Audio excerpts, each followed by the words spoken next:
Wild Talents, by Charles Hoyfort, Chapter 13a. If a man was scorched, though upon his clothes there was no sign of fire, it could be that a woman of Whitley Bay, who told of having found her sister burned to death on an unscorched bed, reported accurately. If the woman confessed that she had lied, that ends the mystery, or that stimulates interest. The statement that somebody, operated upon by the police, or by a coroner, confessed, has the meaning that has a statement that under pressure an apple produces cider. However, this analogy breaks down. I have never heard of an apple that would, if properly pressed, yield cider if wanted, or ginger ale if required, or homebrew, all according to what was wanted.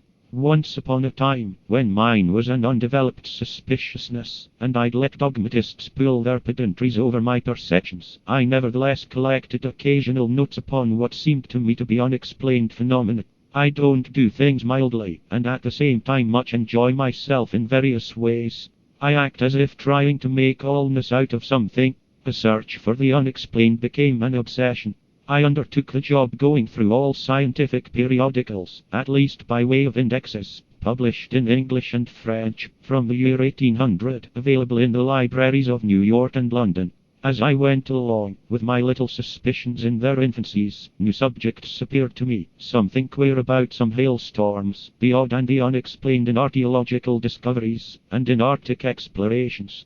By the time I got through with the grand tour, as I called this search for all available periodicals, to distinguish it from special investigations, I was interested in so many subjects that had cropped up later, or that I had missed earlier, that I made the tour all over again, and then again had the same experience, and had to go touring again, and so on, until now it is my recognition that in every field of phenomena, and in later years I have multiplied my subjects by very much shifting to newspapers, is somewhere the unexplained, or the irreconcilable, or the mysterious, in informulable motions of all planets, volcanic eruptions, murders, hailstorms, protective colorations of insects, chemical reactions, disappearances of human beings, stars, comets, juries, diseases, cats, lampposts, newly married couples, cathode rays, hoaxes, impostures, wars, births, deaths.